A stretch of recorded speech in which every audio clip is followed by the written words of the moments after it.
What's going on, guys? How are y'all doing today? Thank you so much for clicking on this video. My name is Kenny. I go by GM Fire. Thank you so much again for clicking on my video.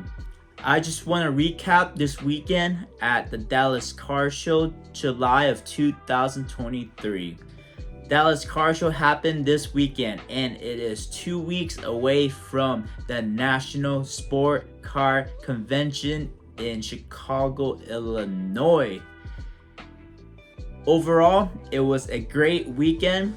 I did a lot of deals, I did a lot of buying, selling, and trading. It felt like everybody was either selling cards so they can have money for the national, or they're picking up cards so they can have inventory for the national. Everybody was willing to make deals, trades were happening, sales were happening, and people were down to make a deal. It felt like the 2022 National in Atlantic City. Amazing weekend. Great meeting everybody. Great seeing everybody.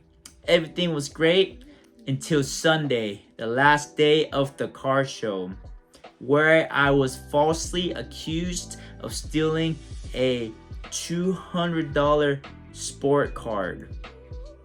The police officer and the show promoter went to review the video footage, and they showed that I was 100% on the clear. I was innocent and I did not take the card. So the people that accused me did come up and apologize to me right after the incident, which I really appreciate. And I get a lot of people telling me that I should put them on blast, expose who they are, all that stuff. But I do not think that is necessary, because from my in my knowledge, from what I know, they actually did get a car stolen by somebody else. But let's start with the Dallas Car Show. So I arrived there early this time. I came on Wednesday because I drove about 12 hours to get to Dallas, so I wanted to come in a day early, get settled down, get some rest, and be prepared for the show. Thursday was vendor setup day, and I arrived at the venue at about 3ish, I think 3ish or 4 o'clock. They open from, I don't know, like 1, 2, 3. It's different every time, but from Thursday from open, and they close at 9 p.m., which is a pretty long day. They do not let general public in on Thursday as vendors, and I believe at about 6 p.m. they will start letting VIPs and all access in. And Thursday was surprisingly pretty busy for a pre-show. Usually on Thursdays, there's a lot of vendors who go around before the show. They would just try to buy some inventory, and of course we had this weekend as well. But there were a lot of customers, like non-vendors, came in on Thursdays, so it was really good. We did a lot of deals on Thursdays, and yeah, I thought it was pretty cool. And apparently this weekend, as the show began, the Dallas Car Show got a little situation with the fire marshal, where they were not allowed to have tables in the hall. Where, if you ever been to the Dallas Car Show, there is a car garage, and once you enter through the car garage, there is a small room on the left side called a Starlight Room, where they have trade nights at, and that is where we are set up at. And in that hallway, if you go straight to the hallway, there's a bar restaurant, and then the check-in front desk for the hotel is at. So that hallway, they usually have trade nights there, and the last couple of shows they would set up a whole bunch of tables in that hall for vendors to set up outside the hall and people to set up to collect the money and stuff for the car show.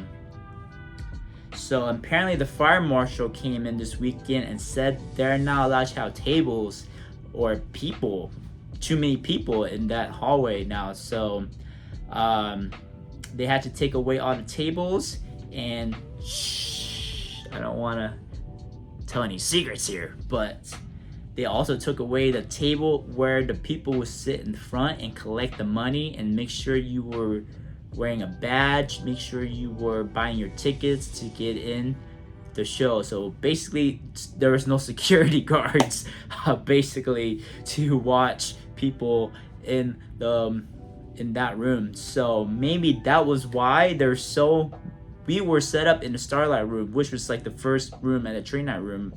So maybe that is why we were pretty busy, because there were nobody around to check tickets, nobody around to make sure that it's vendors only, nobody to make sure that it's VIP or early access only. So we had a lot of customers walking around to our table, made some deals with us.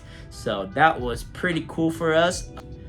So if you guys never been to the Dallas Car Show, I do recommend coming. It is like a huge card party slash festivals. If you guys ever been to like a music festival or something like that, it's just like a 4 or 5 days weekend of cards, money, and drunk people. That sounds terrible, but I've never seen so many people drinking and making deals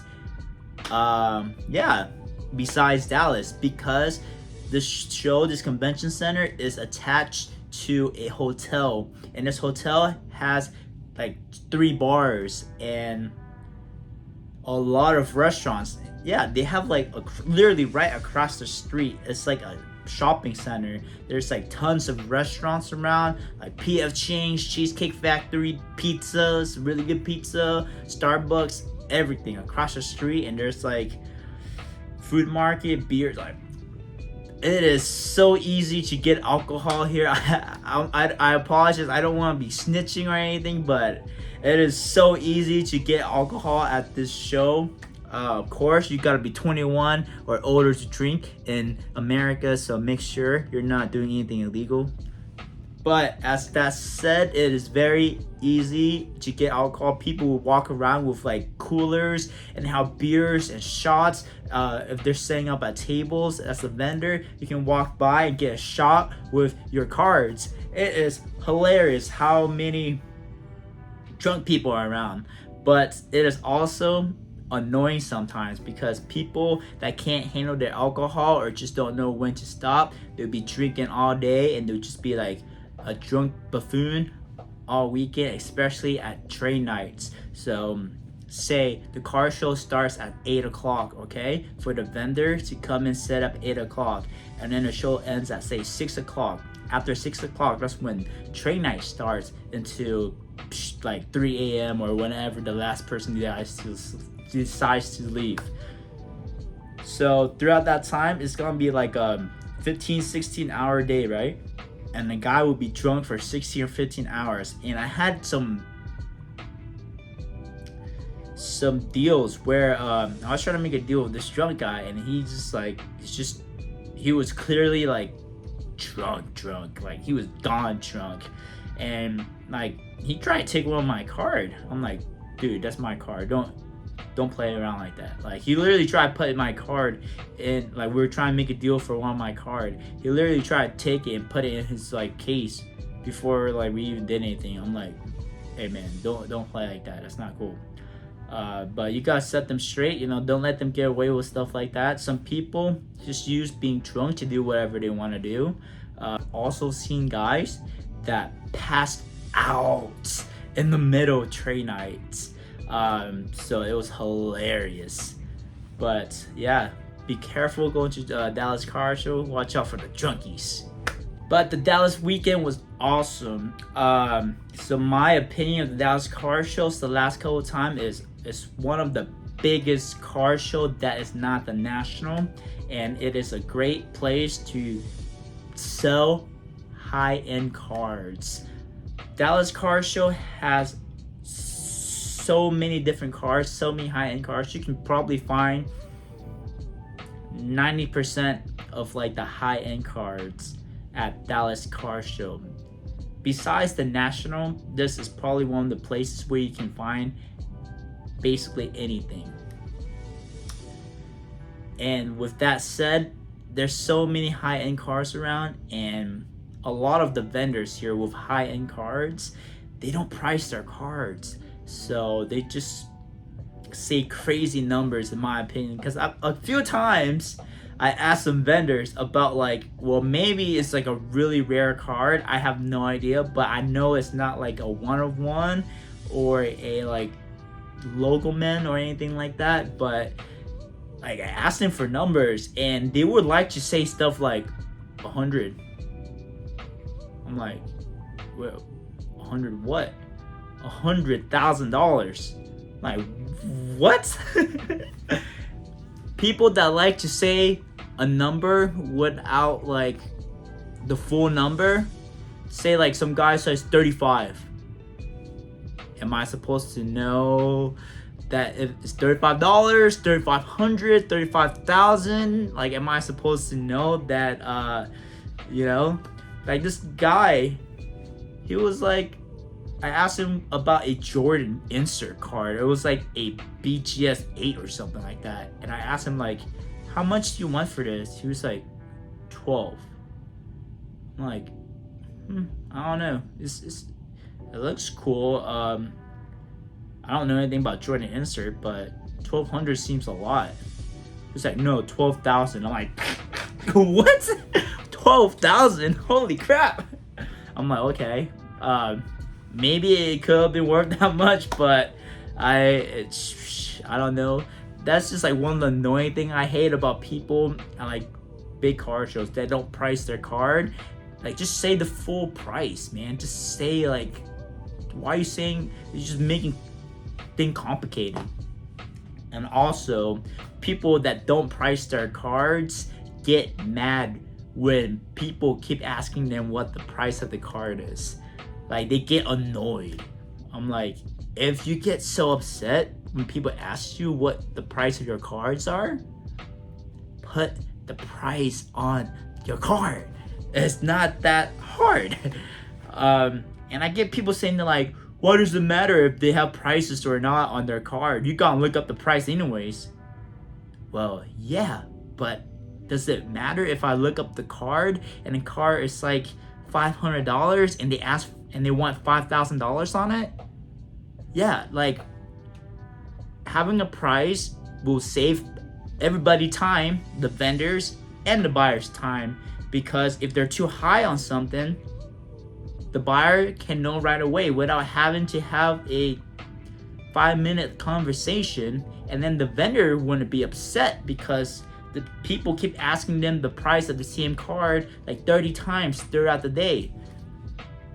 It doesn't matter what I comp a card for, but if the vendor doesn't want to be around that comp price, then the comp price doesn't matter. That's why you have a price tag on your card. Like, if they have a price on a $1,000 card for $2,000 and I look up the price and it's like $850, I'm probably not even gonna bother asking them. Like, they're 3-4x the comp price, so that would save both of us time. But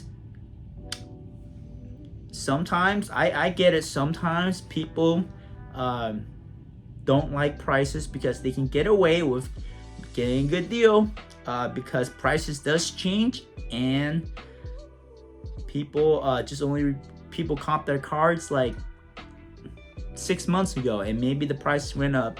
I understand both way of it, but rarely does that really happen. Maybe like 1 out of 80 times you talk to a vendor where they'll be under a comp once there's no sticker on it. It does happen though. Yes, it does happen, but very rarely. But yeah, I had a great weekend. I picked up a flawless on-card auto Kobe Bryant. Very cool card. Had it for about 1 day. Moved it. I had a jersey number rookie ticket autograph of Trevor Lawrence. Pretty cool card. Had that for about 2 hours. I had a Justin Herbert RPA sick patch with an on-card auto out of 25. I bought this card and sold it in about 2 hours. So it was pretty cool. Stuff were moving. I really liked it.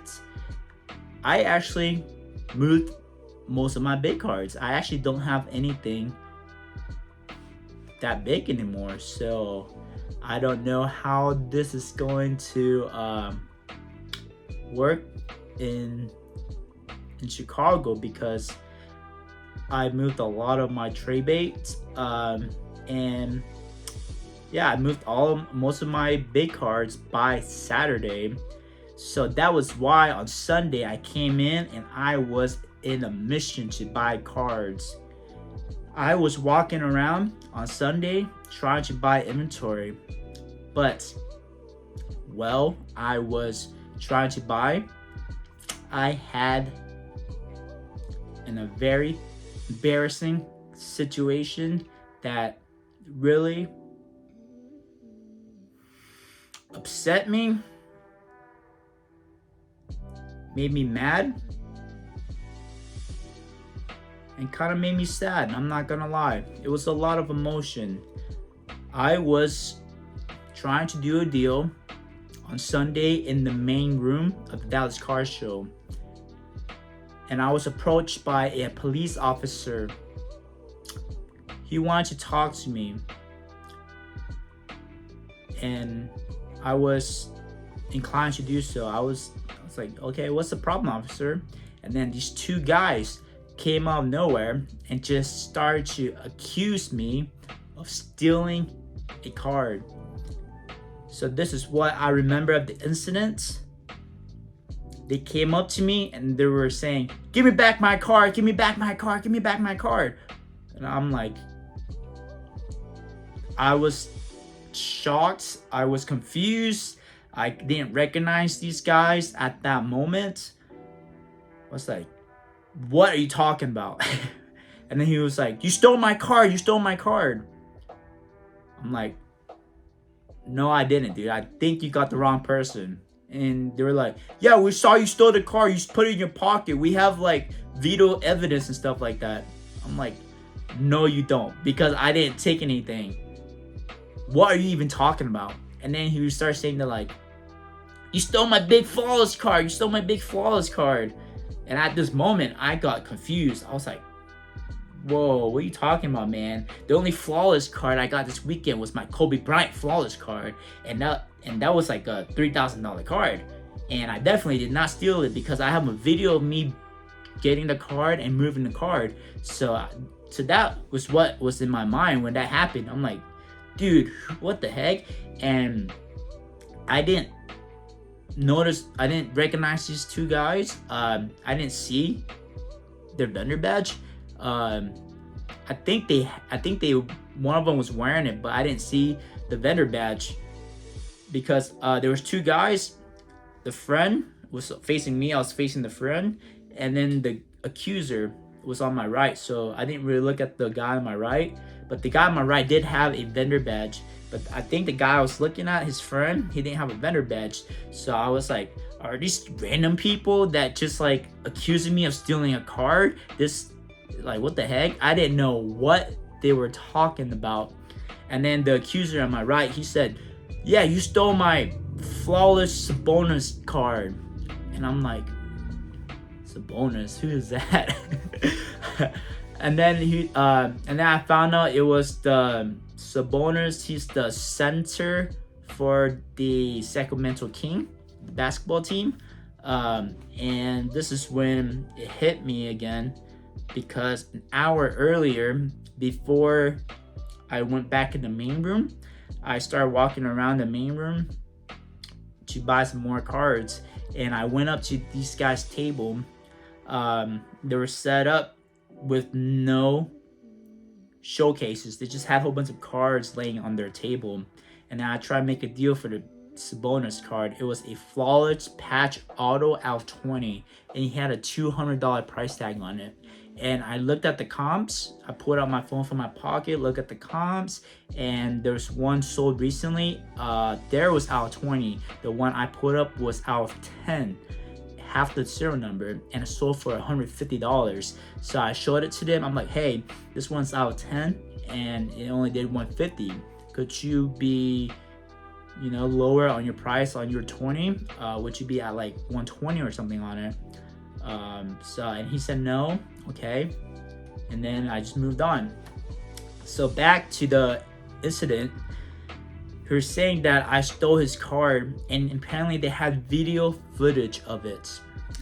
And I was like, no, you do not. Because I didn't steal your card. And I don't have your card because I didn't steal your card. And then they started to make a scene. It was right in the middle of the main room, so people were starting to gather around. So then, at this moment, I didn't know what he was talking about. And then I asked him, like, dude, how much is your card? He was like, $200. I'm like, I didn't take your card. I don't have your card because I didn't take your card. I offered them to search my bag. They declined. I offered the police officer to search my bag, and they said okay. And I let the police officer search my bag because obviously I have nothing to hide. I didn't take their card. So I offered the police officer to search my bag, and they did. I also offered to replace their card for them. So I offered to give them $200 to replace the card because I kind of felt bad that they lost the card. Plus, they were making a scene and wasting my time because I was trying to do something. I was literally in the middle of a deal when this happened. So I offered them $200, to replace their card. He declined. And at that moment, I was confused because I offered them to search my bags. They said no. I offered to replace the card for them. They also said no. So in my head, I think they're trying to frame me. I think they're just making this story up. And it didn't help that their friend would start accusing me of like the most random things. He starts saying that I was a notorious Canadian thief and I go around all over Canada to steal cards or something at car shows, which was so out of nowhere. I like, what? I've never been to a Canadian show. I don't go to Canada. What are you talking about? That is literally like just out thin air, and they're just making things up now. So after those three things, in my mind, I thought they're just making things up and just like, trying to frame me. So at this moment, I was upset. I was mad. And, I'm not gonna lie, I was being kind of a jerk. I was just mad at this point and saying that like they're just making stories up, trying to frame me over $200 card. I don't have time for this. I'm making like $1,000 deals, and you're trying to accuse me of stealing like a $200 card. Come on, man. Like, at least say that I stole like a $10,000 card or something. Come on, $200 cards. That's just offensive. That's just offensive. I don't know if it's because I look like Kyler Murray or what, but they're just like trying to make stories up about me. So at that moment, I was furious, and yeah, I was going off on them, which probably isn't like the best move to make at that moment when you're being accused. I was really upset, I'm not gonna lie. And looking back, I am very, very thankful they didn't accept my $200 that I offered them, because apparently everybody were saying I was guilty, or I seemed guilty, because I offered to give them money. But that doesn't make any sense to me, because why do people steal? They steal because they can't afford to buy something. So me offering the money to them, showing to them that I have money, I don't need to steal, and I offer to give them their full price for it, how would that make me seem like a thief? Second off, if me offering money, me offering to replace the card for them, make me seem guilty, and it's the equivalent of me admitting that I stole the card, then why wouldn't I, if I stole the card, why wouldn't I just give them back the card instead of giving them the cash? If it's the same equivalent of the same thing, if I stole the card, I would just give them back the card. Why would I offer to give them cash? People that steal don't offer to pay the victim money. In my understanding, I don't know, but in my understanding, thieves are thieves because they don't want to pay. So with me offering to replace their card, paying them money, showing that I had the money that I didn't need to steal, in my mind, I felt like it gave me a strong argument. But supposedly everybody thought that I was guilty because I did that, which I don't know. I guess it is what it is. So I was very glad that they did not accept the $200. And I was fortunate enough for the show promoter, the police officers, to go check the video footage of the incidents and found out that I was 100% on the clear. I did not take the card. Somebody else, it was like a younger kid, that's what I was told, he took the card. Supposedly he was like a professional at it too. He put his hand on the table, slide it, and he had like a little magnetic box or something, and then he just like slide it in, and it was apparently on the video. I didn't see the video, but the people that saw the videos told me that it was very smooth. Like, kid knew what he was doing. So I do not blame the people that accused me of stealing. They actually did get a car stolen, so they were probably just freaking out, and yeah, they just wanted their car back. So I don't want to say blame the victim game, but maybe if they had a showcase, this could have all been avoided. This situation probably might not have happened. I don't know. They just had a whole bunch of cars on the table. I don't want to say blame the victim game, but I mean, that's why vendors use showcases. If you're a vendor, you should have your cards in a showcase, and they're like $50 to $100 to buy a new one.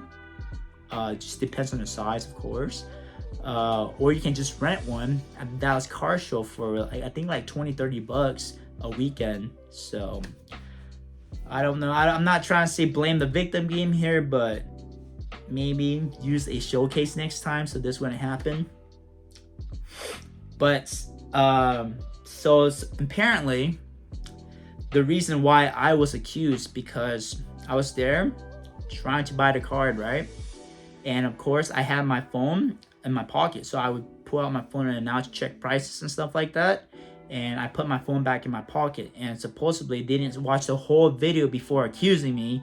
They just watched that clip and they saw me putting something in my pocket, so that's why they assumed it was me.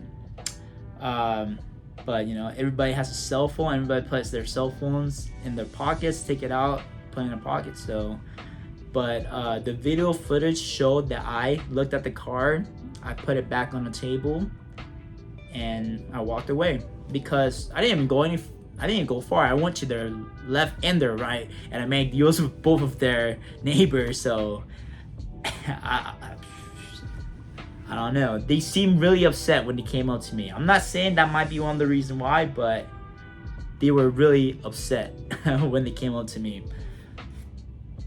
But you know what? It is what it is. They did apologize to me. I shook their hand, so they seem pretty embarrassed. I think. So hopefully it's all water on the bridge now. I forgave them. I am not gonna give out their names. I'm not gonna put their face on my videos. There's no need to call them out because they did have their car stolen. So it was pretty just bad situation all around. But at that time, there were people going around recording the incidents and live streaming, all that stuff. It's not just one person, it's multiple people. But that one of the reasons why the situation blew up so much, I think, is because those people just started live streaming and just being like a gossip girl and just blew it up and made the situation bigger than it had to be. They didn't know the whole situation. They don't know what was going on. They weren't involved in the situation. They didn't witness anything, just what they heard through the grapevine, and started to pick the grapes and started to run with it. That was probably the biggest disappointment of my weekend. Was just people were just recording me, went on my face, and they were like paparazzis. You guys ever seen like videos of TMZ where the paparazzi would chase like the celebrity and just try to like talk smack and just try to get a reaction of them? That's literally what it felt like. That's literally what I thought that they were doing. They were flipping me off, calling me names on live stream, and I think they just wanted like a reaction, and they were being pretty like aggressive towards me, which I did not appreciate. It's like a very, very crappy thing to do, especially to somebody that is innocent, and also you weren't a part of the situation. So it was just a very, very, very crappy thing to do. And if you guys ever seen YouTube videos of like people getting blamed or like blamed for stuff that they didn't do, there's always three sides to a story: your point of view, the other person's point of view, and the actual truth. So, and even though that you're not even part of this and you're just a standby and you're just going with a person's point of view, I think that makes it worse because I felt like this situation could have been handled better, without making it a public scene and without the public being just, I don't know. I don't know if there's a nice word to say it, but I just wish that people would just, be more patient next time. Obviously, you gotta have the full details before you start, accusing somebody, and especially if you're not part of the situation, don't come in and take sides and start, sticking up your flag and having an opinion on it if you're not part of the situation, which is pretty bad. But I know we all can agree that stealing is bad. People that steals are just crappy people. They should be banned, they should be arrested, and we all should look out for each other, as a vendor, as a collector, as a buyer. We all should just watch each other's back. See something, you say something. But obviously, you gotta make sure that you have all the facts, you got proof, or you actually witnessed it before putting something on blast. Those people that live streamed me did apologize right after, and they one of them took down the video and apologized to me on live stream, which I really appreciate. And it's like like he owned up to his mistake, apologized to me in front of his audience on a live stream. So that's cool. We shook hands, we're cool, everything is under the bridge now, so that is good. But I'm not super famous or anything, but I do go to car shows every single week. I see the same group of people literally every week. Obviously, I have a YouTube channel, I have a platform here, so I think I am not like a random person. I think people see me around, people know me, and this happened to me. So this could easily happen to anybody. This could easily happen to you. So how can we stop this from happening in the future?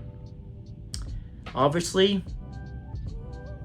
before accusing somebody, make sure you have all the facts, all the details, and at least some proof. And also, maybe making it public right away is not the best idea. Sometimes you're in a crowded room and it's the only option. I get it, but this was Sunday.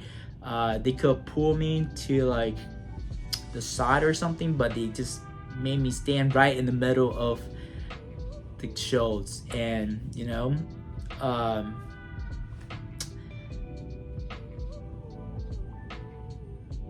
but also, car shows should have a lot of cameras. That is why I truly felt lucky that this happened to me at the Dallas car show, because there were cameras literally everywhere. They had a 360 view. Every 10 steps you take, there are cameras there, and there were multiple police officers there, and I felt like this could have escalated further.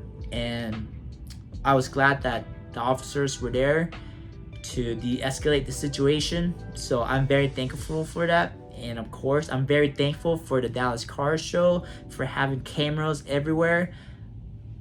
Again, I am not blaming the Dallas car show. They're not at fault for this.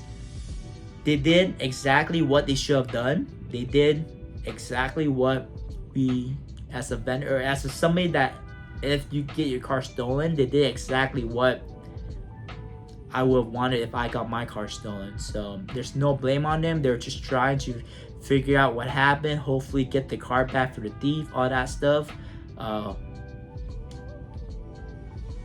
So no blame on the Dallas car show. But back to my point, this could easily happen to you, right? So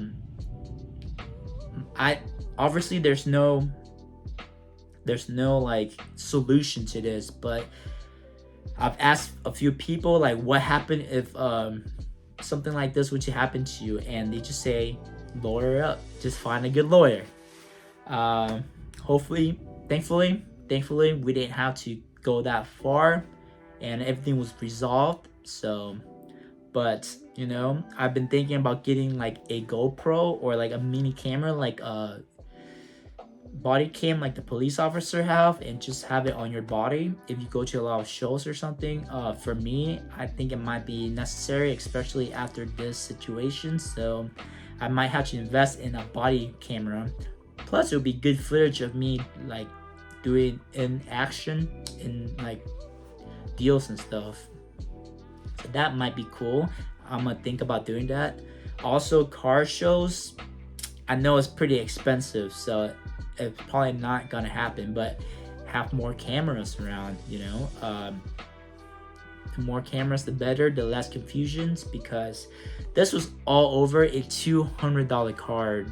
And what if you were accused of stealing something like a $10,000 card or a $100,000 card? I mean, you go into big shows like the National, some people are asking $1 million for their card. And what if you were just at the wrong place at the wrong time?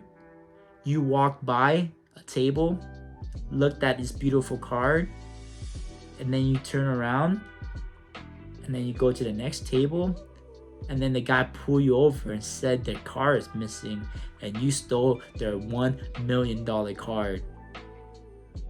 That would be a lot of headache, a lot of money. Of course, you hire lawyers, and of course, they're gonna arrest you because they threatened to arrest me over a $200 card. So I don't know, guys. Obviously, there's no real solution to this, but I just wish that next time, just no artifacts. That's all I'm saying. No artifacts. And if you're not part of the situation, don't act like you know everything. That's all I gotta say. Thank you so much, guys. I really appreciate you guys watching my video. My name is Kenny. I go by GMFireRed. You can find me on YouTube, Instagram, TikTok, and I even have a Facebook group at GMFired. So thank you so much, guys, for watching my video. I truly appreciate it, and I'll see you guys in the next video. Fire out! If you haven't yet, please subscribe to my YouTube channel, like and comment down below. It will really help my channel grow. It's good for the algorithm. I really appreciate it. I'll see you in the next video. Thank you.